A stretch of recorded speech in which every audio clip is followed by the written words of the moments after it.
The Adventures of Tom Sawyer by Mark Twain. Chapter 33. The Fate of Injun Joe.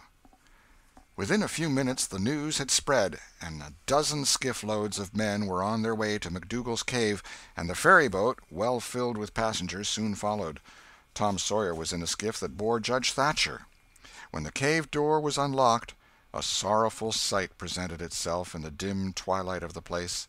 Injun Joe lay stretched upon the ground, dead, with his face close to the crack of the door, as if his longing eyes had been fixed, to the latest moment, upon the light and the cheer of the free world outside.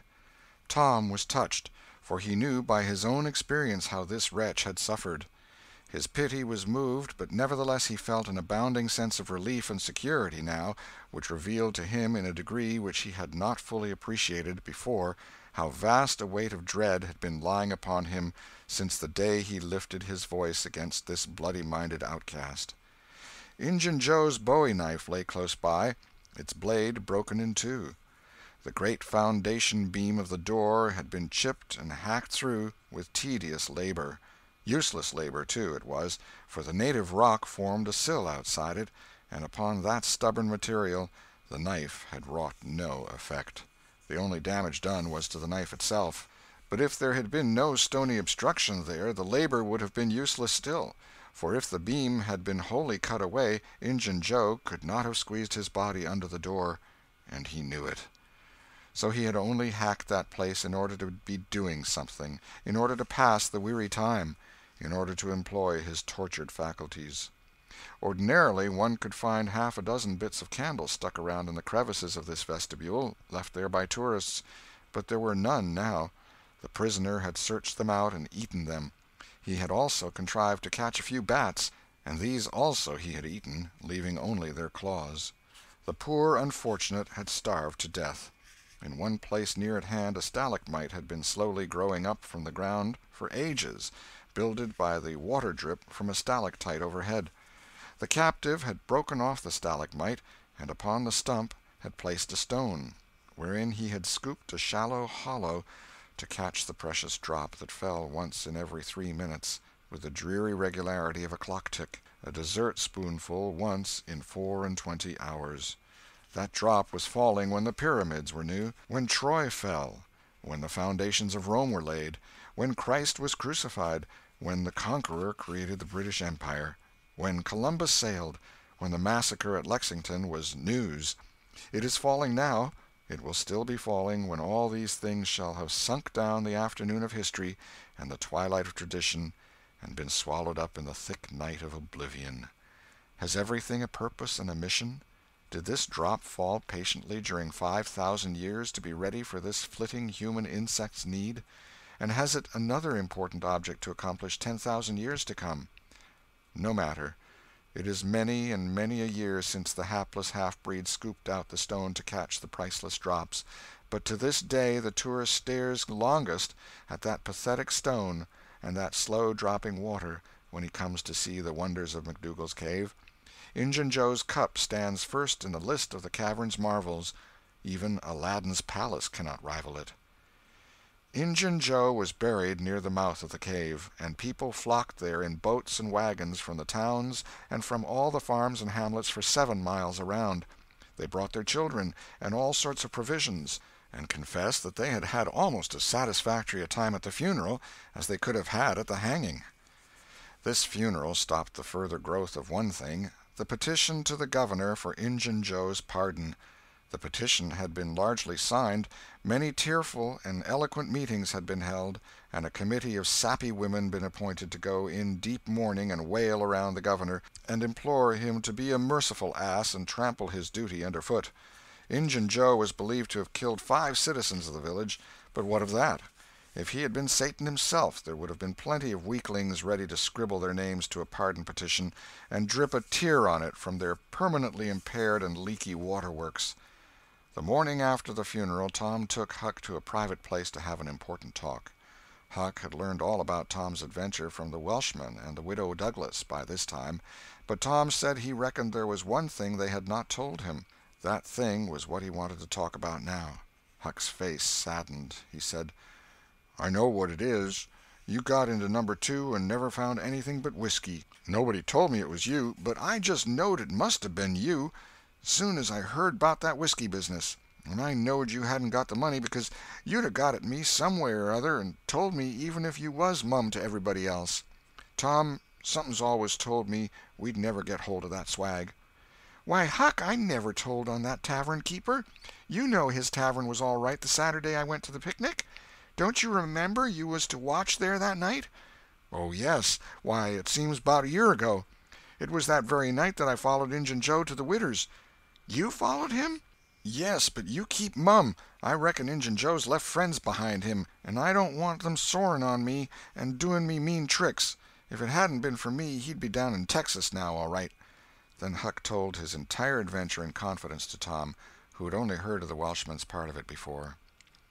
"Well," said Huck, presently, coming back to the main question, "whoever nipped the whiskey in number 2 nipped the money too, I reckon. Anyway, it's a goner for us, Tom." "Huck, that money wasn't ever in number 2. "What?" Huck searched his comrade's face keenly. "Tom, have you got on the track of that money again?" "Huck, it's in the cave." Huck's eyes blazed. "Say it again, Tom." "The money's in the cave." "Tom, honest Injun now, is it fun or earnest?" "Earnest, Huck, just as earnest as ever I was in my life. Will you go in there with me and help me get it out?" "I bet I will. I will if it's where we can blaze our way to it and not get lost." "Huck, we can do that without the least little bit of trouble in the world." "Good as wheat. What makes you think the money's—" "Huck, you just wait till we get in there. If we don't find it, I'll agree to give you my drum and everything I've got in the world. I will, by jings." "All right, it's a whiz. When do you say?" "Right now, if you say it. Are you strong enough?" "Is it far in the cave? I've been on my pins a little 3-4 days now, but I can't walk more'n a mile, Tom. Least I don't think I could." "It's about 5 mile into there the way anybody but me would go, Huck. But there's a mighty short cut that they don't anybody but me know about. Huck, I'll take you right to it in a skiff. I'll float the skiff down there, and I'll pull it back again all by myself. You needn't ever turn your hand over." "Let's start right off, Tom." "All right. We want some bread and meat and our pipes, and a little bag or two, and 2 or 3 kite strings, and some of these newfangled things they call lucifer matches. I tell you, many's the time I wished I had some when I was in there before." A trifle after noon the boys borrowed a small skiff from a citizen who was absent, and got under way at once. When they were several miles below Cave Hollow, Tom said, "Now, you see this bluff here looks all alike all the way down from the cave hollow? No houses, no wood yards, bushes all alike. But do you see that white place up there where there's been a landslide? Well, that's one of my marks. We'll get ashore now." They landed. "Now, Huck, where we're a-standing you could touch that hole I got out of with a fishing pole. See if you can find it." Huck searched all the place about and found nothing. Tom proudly marched into a thick clump of sumac bushes and said, "Here you are. Look at it, Huck. It's the snuggest hole in this country. You just keep mum about it. All along I've been wanting to be a robber, but I knew I'd got to have a thing like this, and where to run across it was the bother. We've got it now, and we'll keep it quiet. Only we'll let Joe Harper and Ben Rogers in, because of course there's got to be a gang, or else there wouldn't be any style about it. Tom Sawyer's gang. It sounds splendid, don't it, Huck?" "Well, it just does, Tom. And who'll we rob?" "Oh, most anybody. Waylay people, that's mostly the way." "And kill them?" "No, not always. Hive them in the cave till they raise a ransom." "What's a ransom?" "Money. You make them raise all they can off'n their friends, and after you've kept them a year, if it ain't raised, then you kill them. That's the general way, only you don't kill the women. You shut up the women, but you don't kill them. They're always beautiful and rich and awfully scared. You take their watches and things, but you always take your hat off and talk polite. They ain't anybody as polite as robbers. You'll see that in any book. Well, the women get to loving you, and after they've been in the cave a week or 2 weeks, they stop crying, and after that you couldn't get them to leave. If you drove them out, they'd turn right around and come back. It's so in all the books." "Why, it's really bully, Tom. I believe it's better'n to be a pirate." "Yes, it's better in some ways, because it's close to home and circuses and all that." By this time everything was ready, and the boys entered the hole, Tom in the lead. They toiled their way to the farther end of the tunnel, then made their spliced kite strings fast, and moved on. A few steps brought them to the spring, and Tom felt a shudder quiver all through him. He showed Huck the fragment of candle-wick perched on a lump of clay against the wall, and described how he and Becky had watched the flames struggle and expire. The boys began to quiet down to whispers now, for the stillness and gloom of the place oppressed their spirits. They went on, and presently entered and followed Tom's other corridors until they reached the jumping-off place. The candles revealed the fact that it was not really a precipice, but only a steep clay hill 20 or 30 feet high. Tom whispered, "Now I'll show you something, Huck." He held his candle aloft and said, "Look as far around the corner as you can. Do you see that? There, on the big rock over yonder, down with the candle smoke. Tom, it's a cross. Now, where's your number 2? Under the cross, hey? Right yonder's where I saw Injun Joe poke up his candle, Huck." Huck stared at the mystic sign a while, and then said with a shaky voice, "Tom, let's get out of here." "What? And leave the treasure?" "Yes, leave it. Injun Joe's ghost is round about there certain." "No, it ain't, Huck, no, it ain't. It would haunt the place where he died, away out at the mouth of the cave, 5 miles from here." "No, Tom, it wouldn't.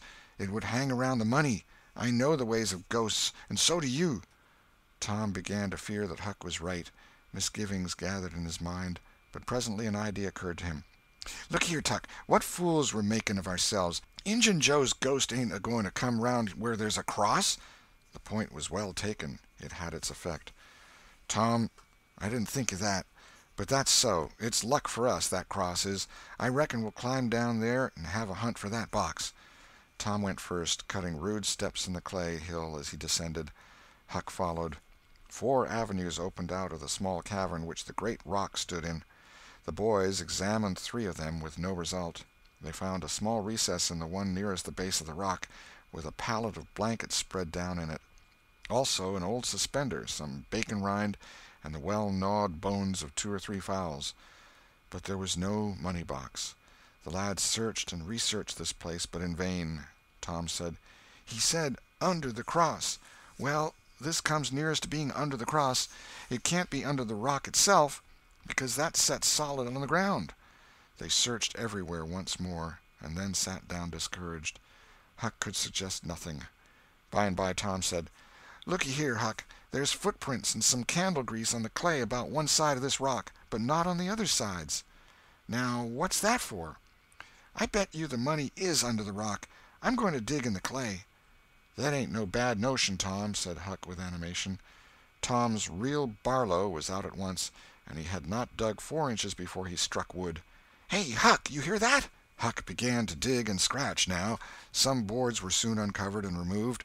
They had concealed a natural chasm which led under the rock. Tom got into this and held his candle as far under the rock as he could, but said he could not see to the end of the rift. He proposed to explore. He stooped and passed under. The narrow way descended gradually. He followed its winding course, first to the right and then to the left, Huck at his heels. Tom turned a short curve by and by and exclaimed, "My goodness, Huck, looky here!"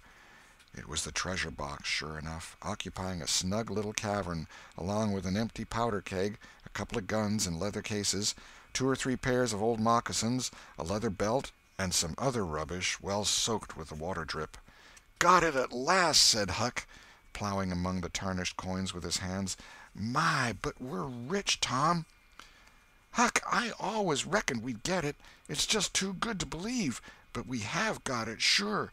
Say, let's not fool around here. Let's snake it out. Let me see if we can lift the box." It weighed about 50 pounds. Tom could lift it after an awkward fashion, but could not carry it conveniently. "I thought so," he said. "They carried it like it was heavy, that day at the haunted house. I noticed that.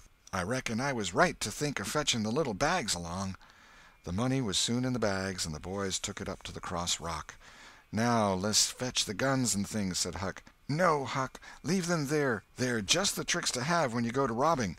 We'll keep them there all the time, and we'll hold our orgies there, too. It's an awful snug place for orgies." "What's orgies?" "I don't know, but robbers always have orgies, and of course we've got to have them, too. Come along, Huck. We've been in here a long time. It's getting late, I reckon. I'm hungry, too. We'll eat and smoke when we get to the skiff." They presently emerged into the clump of sumac bushes. looked warily about, found the coast clear, and were soon lunching and smoking in the skiff. As the sun dipped toward the horizon, they pushed out and got under way. Tom skimmed up the shore through the long twilight, chatting cheerily with Huck, and landed shortly after dark. "Now, Huck," said Tom, "we'll hide the money in the loft of the widow's woodshed, and I'll come up in the morning and we'll count it and divide it, and then we'll hunt up a place out in the woods for it where it will be safe. Just you lay quiet here and watch the stuff till I run up and hook Benny Taylor's little wagon. I won't be gone a minute." He disappeared, and presently returned with the wagon, put the 2 small sacks into it, threw some old rags on top of them, and started off, dragging his cargo behind him. When the boys reached the Welshman's house they stopped to rest. Just as they were about to move on, the Welshman stepped out and said, "Hello, who's that?" "Huck and Tom Sawyer." "Good. Come along with me, boys. You are keeping everybody waiting. Here, hurry up, trot ahead. I'll haul the wagon for you. Why, it's not as light as it might be. Got bricks in it? Or old metal?" "Old metal," said Tom. "I judge so. The boys in this town will take more trouble and fool away more time hunting up 6 bits worth of old iron to sell to the foundry than they would to make twice the money at regular work. But that's human nature. Hurry along, hurry along." The boys wanted to know what the hurry was about. "Never mind, you'll see when we get to the Widow Douglas's," Huck said with some apprehension, for he was long used to being falsely accused. "Mr. Jones, we haven't been doing nothing." The Welshman laughed. "Well, I don't know, Huck, my boy. I don't know about that. Ain't you and the widow good friends?" "Yes. Well, she's been good friends to me, anyways." "All right, then. What do you want to be afraid for?" This question was not entirely answered in Huck's slow mind before he found himself pushed, along with Tom, into Mrs. Douglas's drawing-room. Mr. Jones left the wagon near the door and followed. The place was grandly lighted, and everybody that was of any consequence in the village was there. The Thatchers were there, the Harpers, the Rogerses, Aunt Polly, Sid, Mary, the minister, the editor, and a great many more, and all dressed in their best. The widow received the boys as heartily as any one could well receive 2 such-looking beings. They were covered with clay and candle-grease. Aunt Polly blushed crimson with humiliation, and frowned and shook her head at Tom. Nobody suffered half as much as the 2 boys did, however. Mr. Jones said, "Tom wasn't at home yet, so I gave him up, but I stumbled on him and Huck right at my door, and so I just brought them along in a hurry." "And you did just right," said the widow. "Come with me, boys." She took them to a bedchamber and said, "Now wash and dress yourselves. Here are 2 new suits of clothes, shirts, socks, everything complete. They're Huck's. No thanks, Huck. Mr. Jones bought one and I the other, but they'll fit both of you. Get into them. We'll wait. Come down when you are slicked up enough." Then she left. End of Chapter 33. Chapter 34. Floods of Gold. Huck said, "Tom, we can slope if we can find a rope. The window ain't high from the ground." "Shucks, what do you want to slope for?"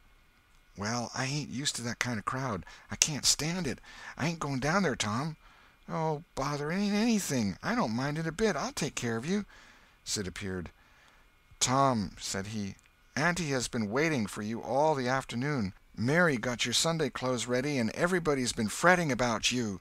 Say, ain't this grease and clay on your clothes? Now, Mr. Siddy, you just tend to your own business. What's all this blowout about, anyway?" "It's one of the widow's parties that she's always having. This time it's for the Welshman and his sons, on account of that scrape they helped her out of the other night. And say, I can tell you something, if you want to know." "Well, what?" "Why, old Mr. Jones is going to try to spring something on the people here tonight, but I overheard him tell Auntie today about it, as a secret, but I reckon it's not much of a secret now. Everybody knows, the widder too, for all she tries to let on she don't. Mr. Jones was bound Huck should be here. Couldn't get along with his grand secret without Huck, you know." "Secret about what, Sid?" "About Huck tracking the robbers to the widow's. I reckon Mr. Jones was going to make a grand time over his surprise, but I bet you it will drop pretty flat." Sid chuckled in a very contented and satisfied way. "Sid, was it you that told?" "Oh, never mind who it was. Somebody told, that's enough. Sid, there's only one person in this town mean enough to do that, and that's you. If you'd been in Huck's place, you'd have sneaked down the hill and never told anybody on the robbers. You can't do any but mean things, and you can't bear to see anybody praised for doing good ones. There, no thanks, as the widow says," and Tom cuffed Sid's ears and helped him to the door with several kicks. "Now go and tell Auntie if you dare, and tomorrow you'll catch it." Some minutes later the widow's guests were at the supper table, and a dozen children were propped up at little side tables in the same room, after the fashion of that country and that day. At the proper time Mr. Jones made his little speech, in which he thanked the widow for the honor she was doing himself and his sons, but said that there was another person whose modesty, and so forth and so on. He sprung his secret about Huck's share in the adventure in the finest dramatic manner he was master of, but the surprise it occasioned was largely counterfeit, and not as clamorous and effusive as it might have been under happier circumstances. However, the widow made a pretty fair show of astonishment, and heaped so many compliments and so much gratitude upon Huck that he almost forgot the nearly intolerable discomfort of his new clothes in the entirely intolerable discomfort of being set up as a target for everybody's gaze and everybody's laudations. The widow said she meant to give Huck a home under her roof and have him educated, and that when she could spare the money she would start him in business in a modest way. Tom's chance was come. He said, "Huck don't need it. Huck's rich." Nothing but a heavy strain upon the good manners of the company kept back the due and proper complimentary laugh at this pleasant joke, but the silence was a little awkward. Tom broke it. "Huck's got money. Maybe you don't believe it, but he's got lots of it. Oh, you needn't smile. I reckon I can show you. You just wait a minute." Tom ran out of doors. The company looked at each other with a perplexed interest, and inquiringly at Huck, who was tongue-tied. "Sid, what ails Tom?" said Aunt Polly. Well, there ain't ever any making of that boy out. I never—" Tom entered, struggling with the weight of his sacks, and Aunt Polly did not finish her sentence. Tom poured the mass of yellow coins upon the table and said, "There, what did I tell you? Half of it's Huck's and half of it's mine." The spectacle took the general breath away. All gazed. Nobody spoke for a moment. Then there was a unanimous call for an explanation. Tom said he could furnish it, and he did. The tale was long, but brimful of interest. There was scarcely an interruption from any one to break the charm of its flow. When he had finished, Mr. Jones said, "I thought I had fixed up a little surprise for this occasion, but it don't amount to anything now. This one makes it sing mighty small, I'm willing to allow." The money was counted. The sum amounted to a little over $12,000. It was more than anyone present had ever seen at one time before, though several persons were there who were worth considerably more than that in property. End of Chapter 34. Chapter 35. Respectable Huck Joins the Gang. The reader may rest satisfied that Tom's and Huck's windfall made a mighty stir in the poor little village of St. Petersburg. So vast a sum, all in actual cash, seemed next to incredible. It was talked about, gloated over, glorified, until the reason of many of the citizens tottered under the strain of the unhealthy excitement. Every haunted house in St. Petersburg and the neighboring villages was dissected, plank by plank, and its foundations dug up and ransacked for hidden treasure, and not by boys, but men, pretty grave, unromantic men, too, some of them. Wherever Tom and Huck appeared they were courted, admired, stared at. The boys were not able to remember that their remarks had possessed weight before, but now their sayings were treasured and repeated. Everything they did seemed somehow to be regarded as remarkable. They had evidently lost the power of doing and saying commonplace things. Moreover, their past history was raked up and discovered to bear marks of conspicuous originality. The village paper published biographical sketches of the boys. The widow Douglas put Huck's money out at 6%, and Judge Thatcher did the same with Tom's at Aunt Polly's request. Each lad had an income now that was simply prodigious, $1 for every weekday in the year and half of the Sundays. It was just what the minister got. No, it was what he was promised. He generally couldn't collect it. $1.25 a week would board, lodge, and school a boy in those old simple days, and clothe him and wash him, too, for that matter. Judge Thatcher had conceived a great opinion of Tom. He said that no commonplace boy would ever have got his daughter out of the cave. When Becky told her father, in strict confidence, how Tom had taken her whipping at school, the judge was visibly moved.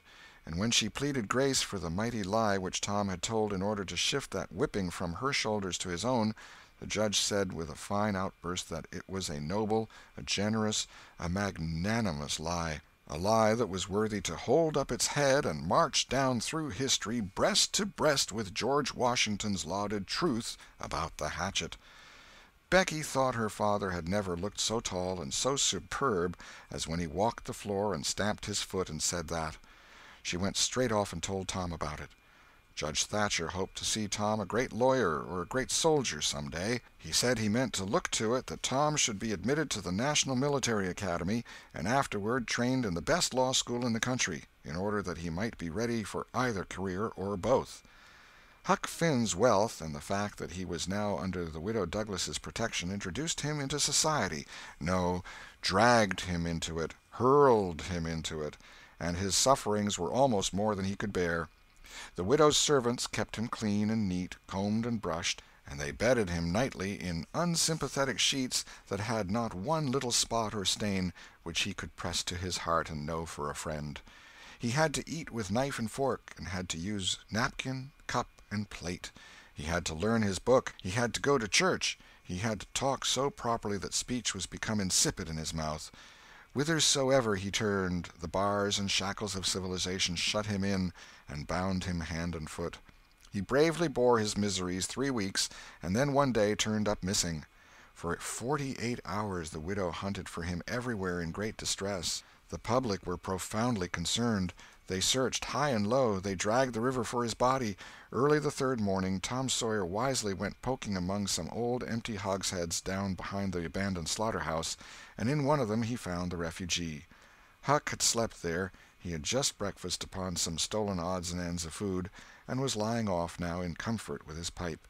He was unkempt, uncombed, and clad in the same old ruin of rags that had made him picturesque in the days when he was free and happy. Tom routed him out, told him the trouble he had been causing, and urged him to go home. Huck's face lost its tranquil content and took a melancholy cast. He said, "Don't talk about it, Tom. I've tried it, and it don't work. It don't work, Tom. It ain't for me. I ain't used to it. The widder's good to me and friendly, but I can't stand them ways. She makes me get up just at the same time every morning. She makes me wash. They comb me all to thunder. She won't let me sleep in the woodshed. I got to wear them blamed clothes that just smothers me, Tom. They don't seem to let any air get through 'em somehow, and they're so rotten nice that I can't set down, nor lay down, nor roll around anywheres.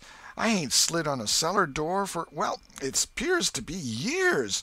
I got to go to church and sweat and sweat. I hate them ornery sermons. I can't catch a fly in there. I can't chaw. I got to wear shoes all Sunday. The widder eats by a bell. She goes to bed by a bell. She gets up by a bell. Everything's so awful regular a body can't stand it. Well, everybody does that, Huck." "Tom, it don't make no difference. I ain't everybody, and I can't stand it. It's awful to be tied up so, and grub comes too easy. I don't take no interest in vittles that way. I got to ask to go a-fishing. I got to ask to go in a-swimming. Derned if I hain't got to ask to do everything. Well, I'd got to talk so nice it wasn't no comfort. I'd got to go up in the attic and rip out a while every day to get a taste in my mouth, or I'd have died, Tom. The widder wouldn't let me smoke. She wouldn't let me yell. She wouldn't let me gape, nor stretch, nor scratch before folks." Then, with a spasm of special irritation and injury, "And dad fetch it, she prayed all the time. I never see such a woman. I had to shove, Tom, I just had to. And besides, that school's going to open, and I'd have got to go to it. Well, I wouldn't stand that, Tom. Looky here, Tom, being rich ain't what it's cracked up to be. It's just worry and sweat and a wishing you was dead all the time. Now, these clothes suits me, and this barrel suits me, and I ain't ever going to shake 'em any more. Tom, I wouldn't ever got into all this trouble if it hadn't been for that money. Now you just take my share of it along with yourn, and give me a 10-center sometimes, not many times, because I don't give a dern for a thing 'thout it's tolerable hard to git, and you go and beg off for me with a widder." "Oh, Huck, you know I can't do that. 'Tain't fair. And besides, if you'll try this thing just a while longer, you'll come to like it." "Like it? Yes, the way I'd like a hot stove if I was to set on it long enough. No, Tom, I won't be rich, and I won't live in them cussed smothery houses. I like the woods, and the river, and hogsheads, and I'll stick to 'em, too. Blame it all, just as we've got guns and a cave and all just fixed to rob, here this dern foolishness has got to come up and spile it all." Tom saw his opportunity. "Looky here, Huck, being rich ain't going to keep me back from turning robber." "No? Oh, good licks. Are you in real deadwood earnest, Tom?" "Just as dead earnest as I'm a-sitting here." "But, Huck, we can't let you into the gang if you ain't respectable, you know." Huck's joy was quenched. "Can't let me in, Tom? Didn't you let me go for a pirate?"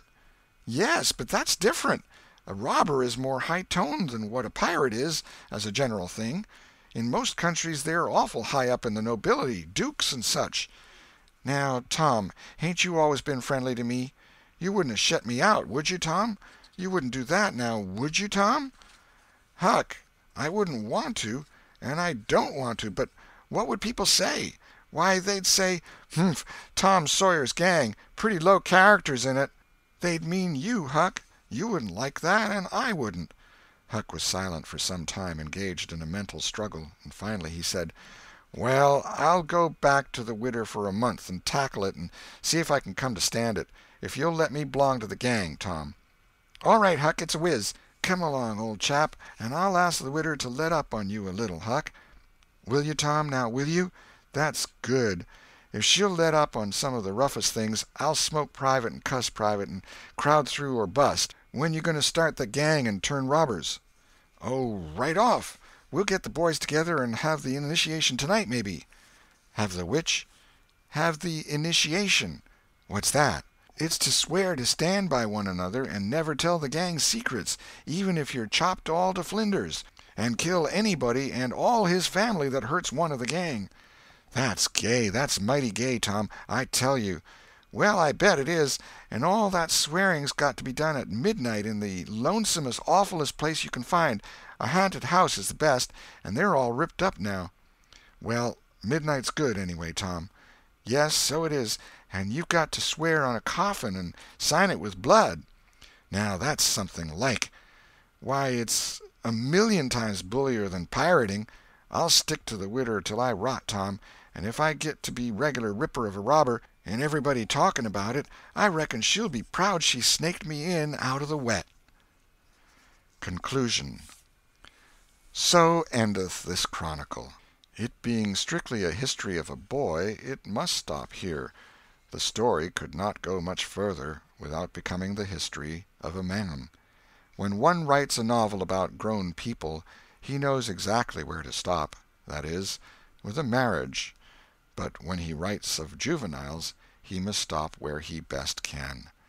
Most of the characters that perform in this book still live, and are prosperous and happy. Some day it may seem worth while to take up the story of the younger ones again, and see what sort of men and women they turned out to be. Therefore it will be wisest not to reveal any of that part of their lives at present. The End. This is the end of The Adventures of Tom Sawyer by Mark Twain.